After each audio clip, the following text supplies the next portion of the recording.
Good morning, my darling pet. Did you sleep well?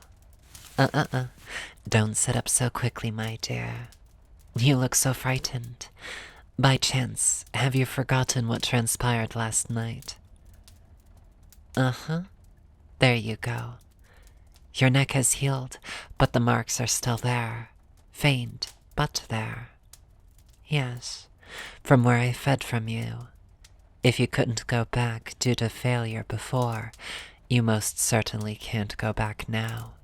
You've been marked as mine. Take as much time as you need, dear. I know that your kind tends to become overly distraught at news such as this. It fills you with an odd sense of terror and dread to be cut off from your former home, to be cut off from the past that for so long has defined you. But the second you set foot in my castle, you forfeited yourself to me. That glare, fiery and fierce, but not murderous, I notice. No, don't look away from me. Or would you like it if I simply reached out and turned your head back to face me like this? You flinched. You have my assurance that you are quite safe now. Safer than you could ever be now. I assure you that the pact we made will be fulfilled to the letter. I see it in your expression, that blush that floods it, and the expression of embarrassment, of shame. You remember where you were in the foyer of the castle, how you tried your hardest to kill me, how it all was for naught. Your silver and toys falling to our feet, how you tried to run, to escape, how I pinned you to your back anyway, and most importantly, what I whispered to you. You cannot take it back, not the feelings shared in the dark, not your complete submission to me, not how you gave yourself to me. Your blood was offered willingly by you. While I can charm most mortals to do my bidding, I prefer to let my pets take their own path. You could have resisted, but you did not. You could have struggled harder, but you did not.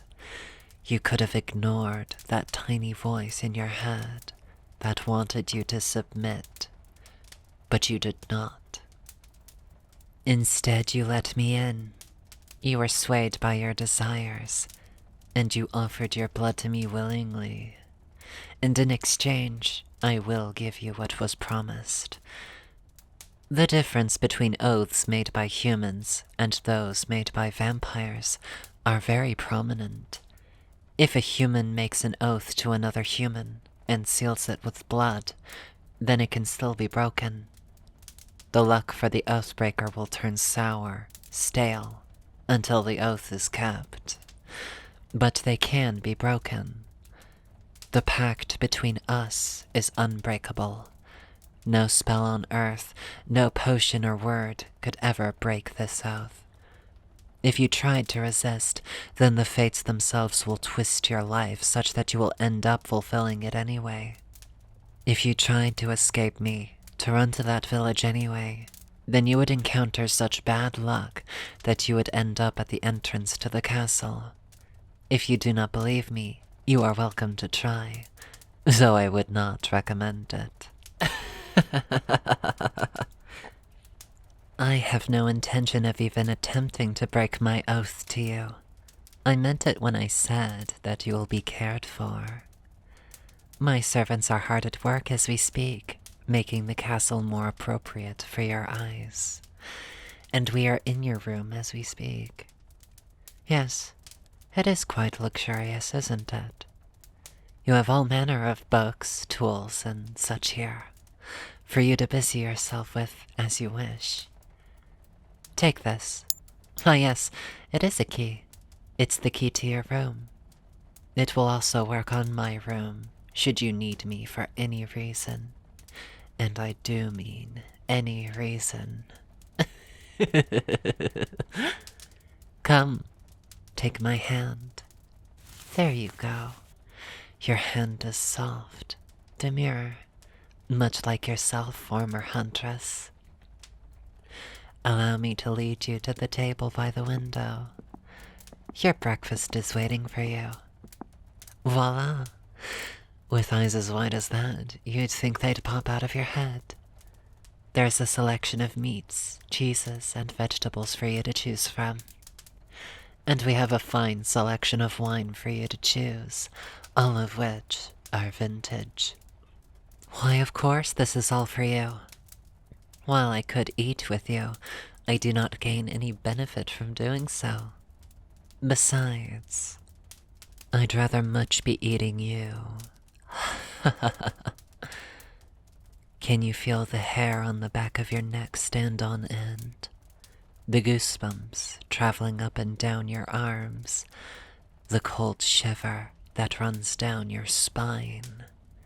You're so cute, my pet. Go on and eat. We have much to discuss, you and I. I will sit there and you here.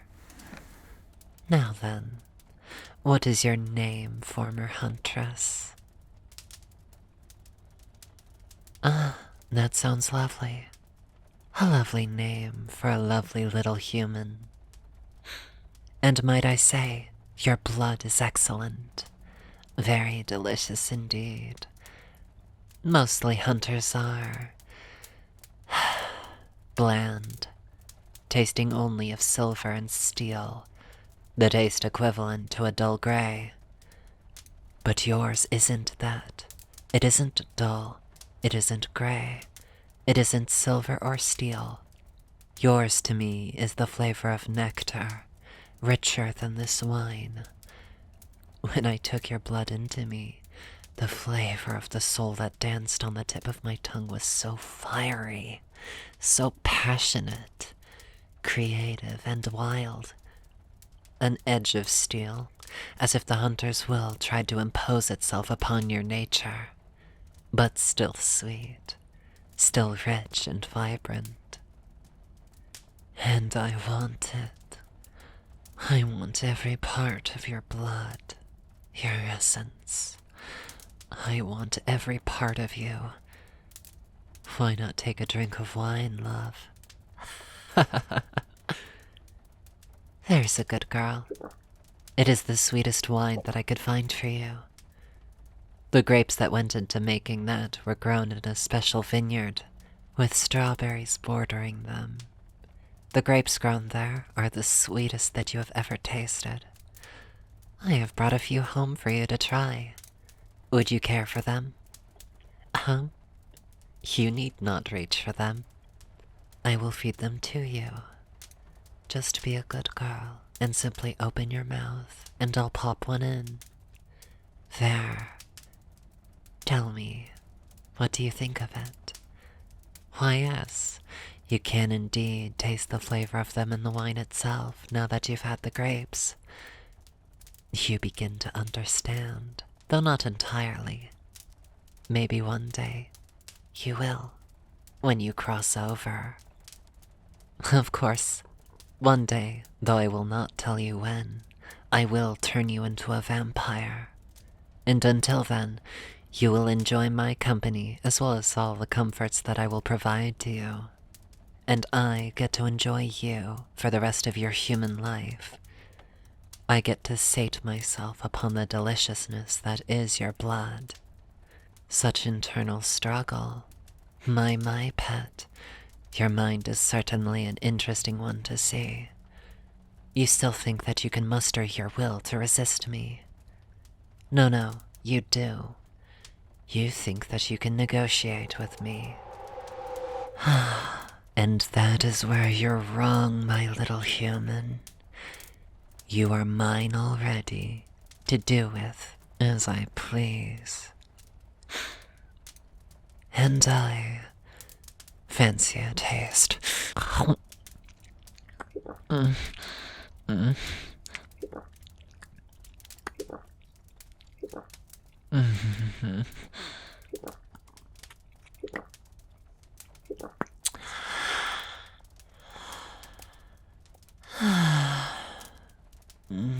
Human. I can hardly get enough of you. Aw, your heavy breathing is intoxicating to listen to. The little whimpers you let out when I'm feeding from you is simply delightful. Shh. Shh. That's it. Good girl. Just relax. Let the afterglow settle over you. The bite of a vampire can be described as many things. A slight pinch, followed by a rush of endorphins. The fear melts away into intoxicating pleasure, holding prey in place. I've been told that it is a very pleasurable experience. Judging from your expression, I dare say that it is accurate.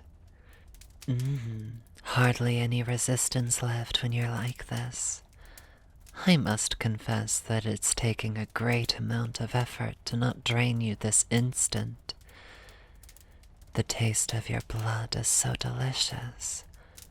I want to bite into you again, to feel your body tense up underneath me, to feel the rush of your blood. I could do it again right now. I could.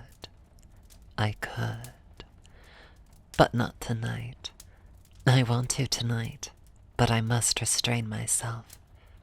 I will say that I am normally a patient creature. I normally can wait for prey like you for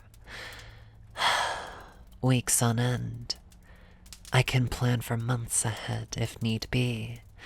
But with you in my grip, my mouth just inches from your neck, I fancy my patience tested. You're just so tasty, sweet. I'll let you go now.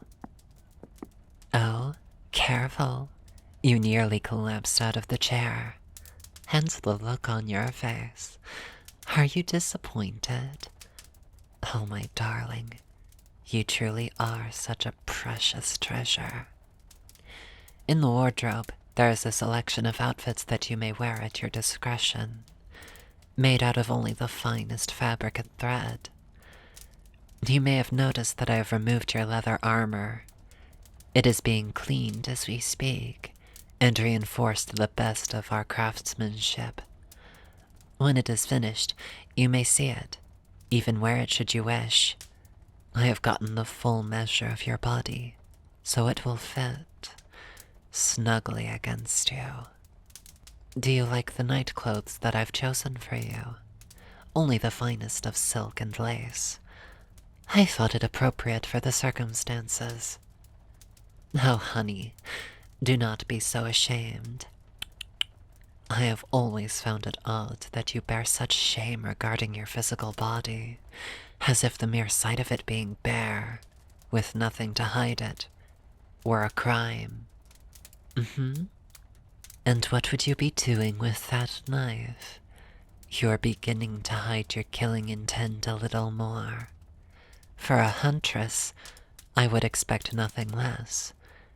However, you will not use it for anything other than your food. I will overlook this, just this once. But rest assured, the next time you take the tiniest step out of line, and I will swiftly correct you. Do I make myself clear? Good little human. It's the steel taste in your blood, a part of the dull gray exerting its control over your soul. It is weak, only grown weaker since the last time I've tasted it. Your time in my home will quickly change you. You will not be the human's blade, tearing down vampires as other hunters have done. You will not be a savior to them. Instead, you will be my pet. You will still be a killer, sharp and dangerous, but you will be my killer. You will serve me in life and unlife. Does the thought of betraying your own kind scare you? We will swiftly deal with that, won't we, my darling Huntress?